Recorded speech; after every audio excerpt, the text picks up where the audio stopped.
and we are back again with another episode of We Got That Smoke with none other than Dr. Francis Welsing. We'll be back, you all. Enjoy.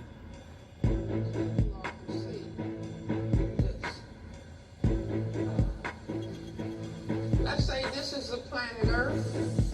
Can you all see? Okay. So 9/10 of the people are black, brown, red, and yellow. 1/10 of the people have white skin. Instead of the people being genetically inferior, the people who can produce the black pigment melanin are genetically dominant. Now, if you don't know what I'm talking about, you haven't taken a course in genetics, just look at our president, Barack Obama. The president's mother is white. His father is black. Because the ability to produce that black pigment is dominant, and the inability is a recessive genetic trait. So black plus white could only produce black. Are you all with me? So I've said, what am I doing? Let's say that this is planet Earth and this is Europe. And this is 1492. And Columbus started European people coming out and moving, little boats coming out of Europe, beginning to circumnavigate the planet. Every place these white gentlemen landed, they found colored people. Colored people everywhere. If the people extended their hospitality to sexual relations, and the men waited around 9 months for their boats to get repaired, they realized that all of the people were not only colored, but all of the babies that came about would be colored babies, President Obama being an example.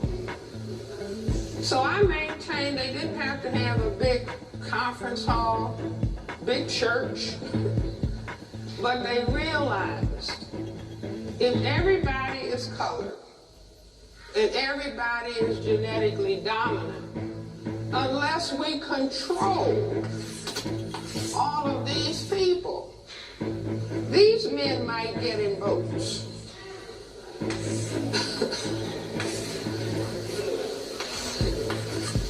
And start going from south to north. And maybe at that time they were even aware that the white women said their ideal mate was tall and dark. So they realized, I maintain at that point, that white could disappear. That white could disappear on this planet unless they control. And we all grow up learning. Black people learn this before they learn how to read. If you are black, what class? Get back. If you are brown, stick around. If you're yellow, you're mellow. And if you're white, you're all right. Now I can say this in London, England, and the audience knows if you're black, get back, brown, stick around, yellow, mellow. Wherever white people have been where there are colored people, if they stayed around to make a color mix, that people start learning this. But most people don't understand, you just learn. Growing up, if you're black, get back, brown, stick around, yellow. This is the color code for white genetic survival. The more color you have, the greater your genetic potential to cause white genetic annihilation. Are you following me? So we're taking the mystery out of all of this But beyond that, see, all over this country, we are looking at a certain dynamic taking place. And I basically say we are on a genocide slide. You see that if people, certain people, are fearful of the genetic power of another group of people, then they will try consciously and or subconsciously to destroy those people. It's as though they have been labeled a genetic enemy. And so if you went to the prison, you will see more people at this color end than at this color end. Do you follow what I'm saying? Beyond that, men and women may be equal as human beings. See, the audience got quiet. What is she gonna say? You see, but it's only men, it's only males who can impose sexual intercourse. Are you following me? See, Sally Hemings didn't rape Thomas Jefferson. You know, if Sally Hemings got a knife out of the kitchen and threatened to have sex with Thomas Jefferson and he got afraid, what would happen? Gentlemen. See, now I don't know if everybody got that lesson in physiology, but men know. If I went to my purse and got an M16 rifle and said to a man, you are going to have sex, and I frightened him, gentlemen, what would happen? See, an erection cannot be maintained in the presence of fear. That's just fundamental physiology. The Creator made it that way. So a man wouldn't be, distracted by pleasure when he needed to run because of fear. So women cannot impose sexual intercourse.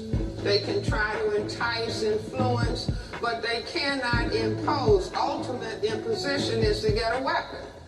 So the focus for white genetic survival has to be on the male, and then it has to be on the males who have the greatest genetic potential to cause white genetic annihilation. Are you all following me?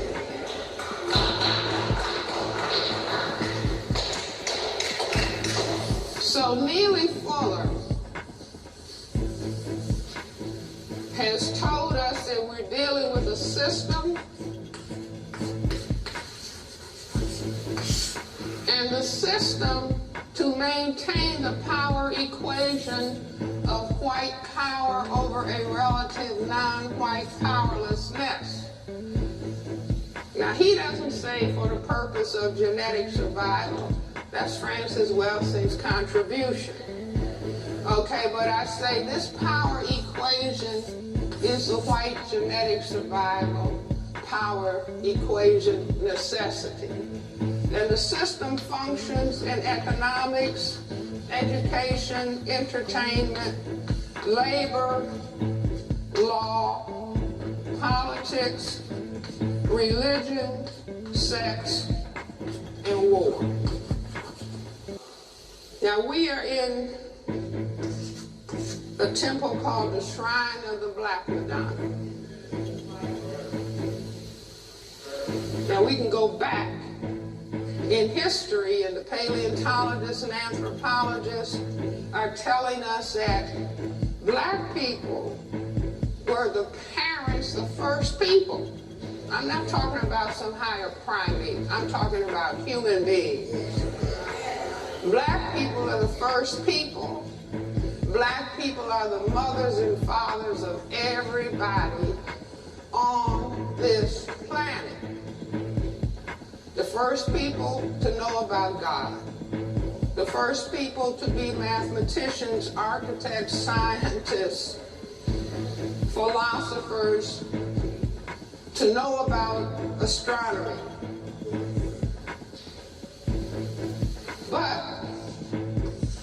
when the people who classify themselves as white started taking over, they knew of the critical importance in the area of religion, of telling people, the whole world of colored people, that God was white.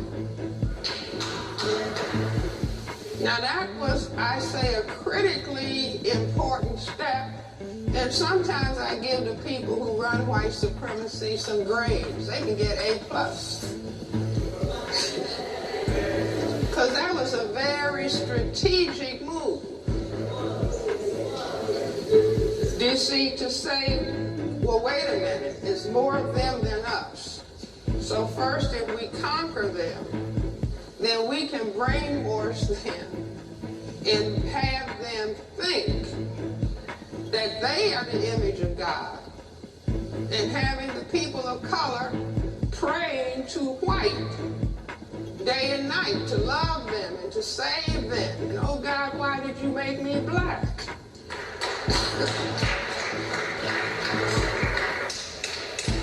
I'll just tell you all a little story. When I was very young, and I'm baptized Baptist, in Cress and AME, that's to satisfy both sides of the family. My grandfather was deacon, chairman of the Deacon and Trustee Board at Olivet Baptist Church in Chicago for 35 years. So I'm in church, you know, before you can see straight. But I say this was a strategic move in having, you know, you're at Sunday school every Sunday from the time you can breathe. And I remember looking at the Sunday school card. We used to get Sunday school cards with a little picture of Jesus bowing down in Gethsemane, you know. And so I remember in our pantry, you know, a little room with a lot of shelves and food, and there would be a big box of Quaker Oats on the bottom big shelf. So I remember going in there one day and just looking at the Quaker Oats box. And I said to myself, that must be God. Because he just looked like an older Jesus. I didn't discuss this with my parents. I had just concluded this on my own. Here's Jesus looking young on the Sunday school card, and here's this white man with this long white hair. And I just said, especially since you sang the grace and we thank him for this food, this oatmeal, so that had been my conclusion. Let me tell you a secret. Anybody who was taught that this white man was the Son of God, their brain computer had already jumped ahead that God had to be white. Do you understand what I'm saying? So whether you were ever questioned about it, given a lecture about it, your brain computer had jumped ahead instantaneously and made the conclusion. But I say that truth is very difficult to hide. It manifests itself, it surfaces, no matter how you try to suppress it. So I said, if we even look at the name Jesus and break it down into Ebonics, then we have just us.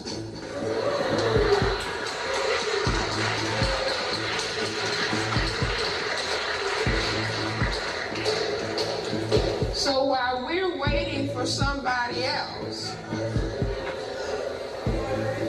it's just us that have to get ourselves together.